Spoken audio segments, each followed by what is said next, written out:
దాదాపున అన్నీ అయిపోయినాయి, ఇక మిగిలిపోయింది ఎత్తబడటం మాత్రమే. జరగనే ఉన్న సంగతులను మెసేజ్లో చెప్తాడన్నమాట. ప్రవక్త ఏదైతే అక్కడ చెప్పి ఉన్నాడో ఇప్పుడు ఆ స్థితికి మనం వచ్చేస్తాం. ఇక అన్నీ అయిపోయినాయి. ఆహాబు రంగం పైన ఉన్నాడు, ఓకే. యెజబెలు రంగం పైన ఉన్నది, యెజబెలు కుమార్తె అతలియా రంగంపై ఉన్నది. ఆ రెండవ క్రూరముఖము మొదటి క్రూరముఖానికి ప్రథమను రెడీ చేసేసింది. ఆ ముద్రను వేసుకోమని బలవంతం చేస్తూ ఉన్నది. అందరూ దానికి మోకరించవలని, అందరూ దాన్ని ఆరాధించవలనని, అందులో ఆ సిస్టంలో ఆ వ్యవస్థలో చేరవలని బలవంతం చేస్తూ ఉన్నది. దానికి తగ్గట్టుగానే ఇప్పుడు వచ్చిన ఈ మహమ్మారి వలన కొత్త కొత్త చట్టాలు పుట్టుకొస్తున్నాయి దానికి తగ్గట్టుగానే. ఎందుకంటే దానియేలు గ్రంథములో చెప్పబడిన 2వ అధ్యాయంలోని ఆ దర్శనం ప్రకారముగా ఇప్పుడు పాదముల దగ్గర రాజ్యము స్థాపించబడుతున్నది. ఇప్పుడు కొంత మట్టి, కొంత ఇనుము. ఇనుము ఏంటో తెలుసు కదా మనందరికీ, రోమన్ క్యాథలిక్ అయి ఉన్నది. మట్టి ఏంటో తెలుసు కదా, ప్రొటెస్టెంట్ సంఘాలు. ఇప్పుడు ఈ రెండు కలిసి రాజ్యాన్ని ఏర్పాటు చేస్తున్నాయి, అవునా? ఇప్పుడు అదేనా జరుగుతూ ఉన్నది. పోప్ యొక్క సరే, మీకు ఇంగ్లీష్ వచ్చిన వాళ్ళకి చెప్తున్నాను. మీకు ఒక ఛానల్ ఉంది యూట్యూబ్లో, RomeReports.com. దాన్ని నేను మన ఎంటైమెసేజ్ చర్చ్ యొక్క గ్రూప్లో నేను షేర్ చేస్తాను. RomeReports.com సబ్స్క్రిప్షన్ చేసుకోండి. దాంట్లో RomeReports.com అంటే రోమ్లో ఏం జరుగుతుందో ఎప్పటికప్పుడు న్యూస్ అన్నమాట. అది దాని యాప్ కూడా ఉంది. అయితే 1 month ఫ్రీ ట్రయల్ ఉంటుంది యాప్. తర్వాత 6,000 7,000 ఇయర్లీ సబ్స్క్రిప్షన్ కట్టాలి. ఏంటిది అంటే మొత్తం రోమ్ రిపోర్ట్ అనమాట. పోప్ ఏం చేస్తున్నాడు, వాటికన్ ఏం చేస్తుంది అంతా. విచిత్రం ఏంటో తెలుసా, దాంట్లో నేను సబ్స్క్రైబ్ అయి ఉన్నాను, ఎందుకంటే ఆ రిపోర్ట్స్ నాకు కావాలి కాబట్టి. విచిత్రం ఏంటో తెలుసా, రోమ్ పోప్ ప్రతి దేశంలో వేలు పెడుతున్నాడు. ప్రతి దేశంలో వాళ్ళ అంతర్గత సమస్యలలో కూడా పోపు ఇన్వాల్వ్ అవుతున్నాడు. అందులో అతను ఇన్వాల్వ్ అవడం అంటే ఆ వ్యవహారాలలో తను తలదూరుస్తూ ఉన్నాడు. ఇప్పుడు రోమాలో ఏమైనా జరిగితే, ఇటలీలో ఏమైనా జరిగితే పోప్ మాట్లాడిండంటే ఓకే. పోలాండ్ గురించి వెళ్ళి పోపుకి ఎందుకు, నైజీరియా గురించి వెళ్ళి పోపుకి ఎందుకు, ఇండియా గురించి పోపుకి ఎందుకు, ఇజ్రాయెల్ గురించి పోపుకి ఎందుకు, అమెరికా గురించి పోపుకి ఎందుకు? మీకు అర్థమైందా నేను చెప్పింది? మీరు ఆ రిపోర్ట్స్ చూడండి, ఎవ్రీడే ఆ రిపోర్ట్లో నేను చూస్తూ ఉంటాను. ప్రతి దాంట్లో ఆ వ్యవహారాలలో ఎందుకు ఇతను తలదూరుస్తున్నాడు అంటే, మీరు గమనించారా? ప్రపంచ దేశాలన్నిట్ల వ్యవహారాలలో, అది ఆర్థిక విషయాలే కావచ్చు, అంతర్గత విషయాలే కావచ్చు, లేకపోతే అంతర్గత యుద్ధాలే కావచ్చు, లేకపోతే అది అబార్షన్స్ గురించే కావచ్చు, లేకపోతే అదిగో మొన్న చూసారుగా సేమ్ సెక్స్ కపుల్స్ గురించి, అంటే లెస్బియన్స్ గురించి, గేస్ గురించి ఏం మాట్లాడాడు. పురుషుని పెళ్లి చేసుకోవడం, స్త్రీని పెళ్లి చేసుకోవడం తప్పు కాదు, వాళ్ళకు చట్టపరంగా వాళ్ళకు కూడా హక్కులు కల్పించాలని పోపు చెప్పాడా లేదా పోయిన వారంలో? అతనికి ఏమవసరం? అతను ఒక మతనాయకుడిగా వ్యవహరిస్తలేడు. రాజకీయాలతో అతనికి ఏం పని? దేశం యొక్క రాజకీయాలతో అతనికి ఏం పని? అన్ని దేశాల యొక్క రాజకీయాలతో అతనికి ఏం పని? ఇతర మతాలతో అతనికి ఏం పని? అదిగో మొన్ననే ఇతర మతాలన్నీ కూడా కలిసి పోప్ దగ్గరికి వెళ్ళారు. ఇంటర్ రిలీజియస్ మీటింగ్ పెట్టాడు పోపు, వాళ్ళందరూ అటెండ్ అయ్యారు. ఏం చేయడానికి ప్రయత్నిస్తున్నాడు? ఆ క్రూరముఖం ఏం చేయడానికి ప్రయత్నిస్తున్నది? ప్రపంచాన్ని పరిపాలించాలని అన్నిటినీ రంగం సిద్ధం చేస్తూ ఉంది. ఇప్పుడు దానికి ముఖ్యంగా పాత్ర ఎవరంటే, 2వ క్రూరముఖం, భూమిలో నుండి వచ్చిన అమెరికా. అందుకే ఇండియాకు చైనాకు మధ్యలో జరుగుతున్న దాని విషయంలో అమెరికాకి ఏం జోక్యం? అదేమన్నా మన పక్క దేశమా? మనం తూర్పు దేశాలు, అది పశ్చిమ దేశాలు. పశ్చిమ దేశాలలో ఉన్న అమెరికా ఇండియాకు చైనాకు మధ్యలో, ఇండియాకు పాకిస్తాన్కి మధ్యలో, ఇండియాకు నేపాల్కి మధ్యలో జరుగుతున్న విషయాలలో ఎందుకు తలదూరుస్తూ ఉంది? అదే కాదు, ప్రతి దాంట్లో మీకు తెలుసు కదా, ఉత్తర కొరియా, దక్షిణ కొరియా, మీకు తెలుసు కదా, పాకిస్తాన్ మరియు అవన్నీ. ఆ తర్వాత ఇజ్రాయెల్, దాని చుట్టుపక్కల ఉన్న దేశాలు, అరబ్ దేశాలు, ఎందుకు జోక్యం తీసుకుంటుంది అమెరికా? అదే మీరు గమనించాలా. మొదటి క్రూరముఖం, రెండో క్రూరముఖం. ప్రపంచ రాజకీయాలతో ఎందుకు వీళ్ళు వెళ్తున్నారు ఈ రెండు క్రూరముఖాలు? ఎందుకంటే కొత్త ప్రపంచ క్రమాన్ని, ఒకే ప్రపంచ ప్రభుత్వాన్ని, పాదముల దగ్గర ఉన్న రాజ్యాన్ని ఆల్రెడీ తీసుకురావడానికి రంగం సిద్ధం చేశారు. దాంట్లో మహమ్మారి ఈ కోవిడ్ వైరస్ ఒకటి, డీపాపులేషన్ కోసం, పాపులేషన్ తగ్గించడానికి. ఎస్, మీకు విషయం తెలుసా?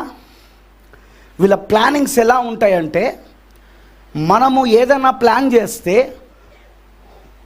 వచ్చే సంవత్సరానికో, 2 సంవత్సరాలకో, లేదా 5 సంవత్సరాలకో ప్లాన్ చేస్తాం. మన ప్రభుత్వాలైనా, మనమైనా, ఎవరమైనా, కుటుంబాలైనా, ఎవరమైనా. కానీ వీళ్ళ ప్లాన్స్ ఎట్లుంటాయంటే 100 సంవత్సరాలకు ప్లాన్ చేస్తారు వాళ్ళు. ఇప్పుడు ఈ వైరస్ వాళ్ళు 70-80 సంవత్సరాల క్రితమే ప్లాన్ చేసింది. అది ఇప్పుడున్న ఈ వైరస్ 70-80 సంవత్సరాల క్రితమే. ఎస్, నిజం, నేను అబద్ధం చెప్తలేను. అది చెప్పేది ఎవరో కాదు, ఈ ప్రపంచంలో ఉన్న మేధావులే చెప్తున్నారు. దాన్ని ఆ వైరాలజిస్టులే, అంటే వైరస్ని స్టడీ చేసే వైరాలజిస్టులే చెప్తున్నారు ఆ విషయాన్ని. ఇట్స్ నాట్ ఎ న్యూ, అది కొత్తది కాదు. అది అంతకుముందు కోవిడ్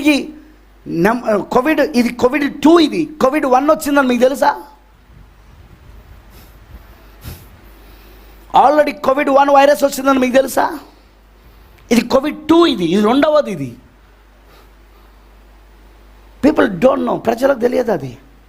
ఎందుకంటే ఇవన్నీ వాళ్ళ యొక్క ప్రణాళికలు, ఆ క్రూర మృగము యొక్క ప్రణాళికలు, ఇవన్నీ వాళ్ళే అన్నమాట. మనము 1 సంవత్సరానికి ప్లాన్ చేసుకుంటాం, లేదా 2 సంవత్సరాలు, లేదా 3, లేదా 5. కానీ వాళ్ళు అలా కాదు, 100 సంవత్సరాలకు ఆ ప్లాన్ ఇంప్లిమెంటేషన్ చేస్తూ ఉంటారు. ఆ ప్లాన్ని వాళ్ళు దాన్ని జరిగిస్తూ ఉంటారు వాళ్ళు. ఫ్రెండ్స్, అందుకే ప్రవక్త 60-70 సంవత్సరాల క్రితమే వాళ్ళ ప్లాన్ని బయట పెట్టేశాడు ఆయన. కానీ వాళ్ళకి ఆ ప్లాన్ ఉన్న సంగతి ఎవ్వడికి తెలియదు, ప్రవక్తకు తప్ప. ప్రవక్త దాన్ని ప్రవచిస్తున్నప్పుడు, ఊరుకో, ఏం మాట్లాడుతున్నావు, ఏం ప్రసంగం చేస్తున్నావు, ఏంటా పోదా అని అన్నారు. కానీ 60-70 సంవత్సరాల తర్వాత వాళ్ళ ప్లాన్ ఇప్పుడు ఇంప్లిమెంటేషన్ అవుతుంటే, ఇప్పుడు జరుగుతూ ఉంటే అందరూ ముక్కుపైన మున్నోలు వేలేసుకొని, ఏంది ఇలా జరుగుతుంది, ఏంది అంత ఇట్లా జరుగుతుంది, ఏంది?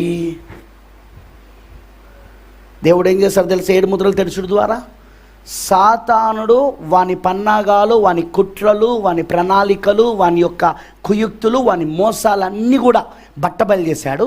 అదే సమయంలో దేవుని యొక్క ఆ ప్రణాళిక, దేవుని యొక్క సంకల్పము, దేవుని యొక్క ఉద్దేశాలు, దేవుని యొక్క రహస్యాలు అవన్నీ కూడా ఇందులో విప్పబడ్డాయి. 2 విప్పబడ్డాయి. 2 థింగ్స్, అటు సాతానుది, ఇటు దేవుడిది. అదే ఈ 7 ముద్రల యొక్క వర్తమానం.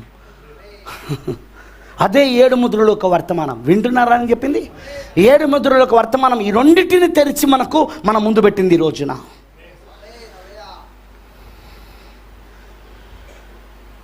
బ్రదర్, సోదరుడా, ఇవన్నీ నువ్వు గ్రహించకపోతే మోసపోతావు. ఈ వరల్డ్ లీడర్స్, ఈ ప్రపంచ నాయకులు నిన్ను మోసం చేస్తారు. ఆ ప్రపంచ నాయకులలో మన ఇండియా కూడా ఒకటి. నీకు తెలియదు నీ నాయకుడు నిన్ను మోసం చేస్తున్నాడని. నిజం అది. వాళ్ళు ముందుగానే ప్రణాళిక వేస్తారు, వాళ్ళు 100 సంవత్సరాల ముందే. అందుకే ప్రవక్త 60-70 సంవత్సరాల ముందే చెప్పేశాడు ఆయన. అప్పుడే చెప్పేశాడు ఆయన. వాళ్ళ ఆలోచనలను బయట పెట్టేశాడు. అపవాది యొక్క ప్రణాళిక అంతా బయట పెట్టేశాడు, బట్టబయలు చేసేశాడు. వాని బట్టలను ఊడదేసి వాడిని నగ్నంగా నిలబెట్టాడు అక్కడ. ఈరోజు మనం ఆ వర్తమానాలు చదువుతుంటే ఆయన అప్పుడు చెప్పింది ఇప్పుడు జరగడం కళ్ళారా చూస్తూ ఉన్నాం.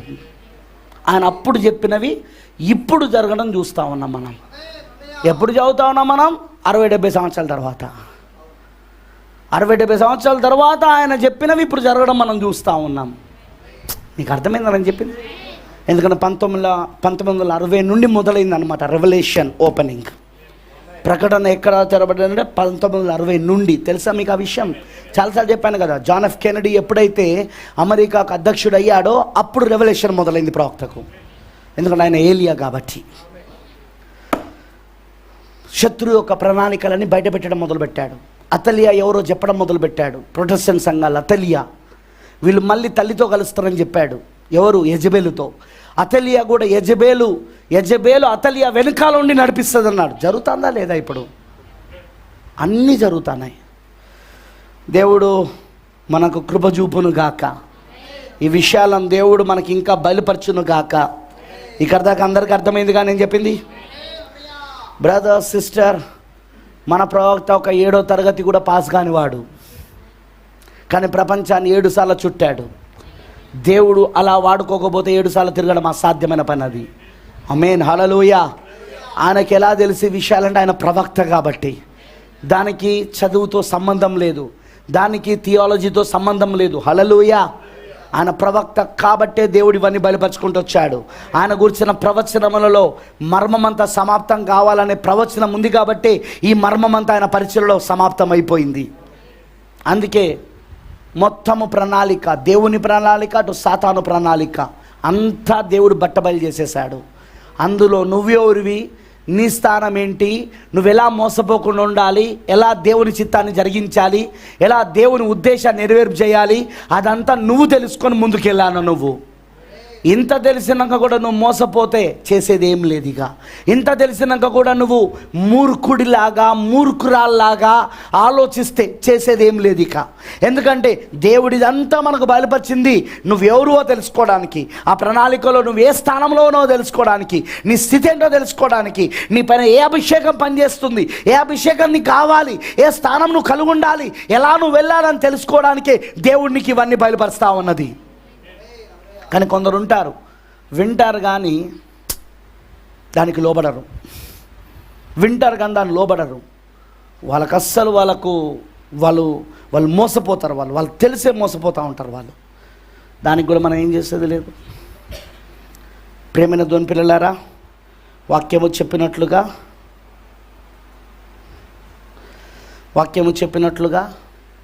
లేఖనము చెప్పినట్లుగా ఈ రోజున మనకు అందుకే చరిత్ర మరలా పునరుద్ధమవుతున్నది. ఏలియా దినాలు, అహబు, యెజబెలు, ఏలియా దినాలు, ఆ తర్వాత ఏలియా వెళ్ళిపోయిన దినాలు, తర్వాత అతలియా, యెహోరాము, అహజ్యా దినాలు. ఆ సమయంలో ఎలీషా, మికాయలు ఉన్నారు. వింటున్నారా? ఆ దినాలు ఇవి. ఆమేన్. ఇదంతా ఇప్పుడు జరుగుతూ ఉన్నది. దాన్ని నువ్వు పట్టుకొని ముందుకెళ్ళగలగాలి. ప్రార్థన చేసుకుందాం. Let us pray.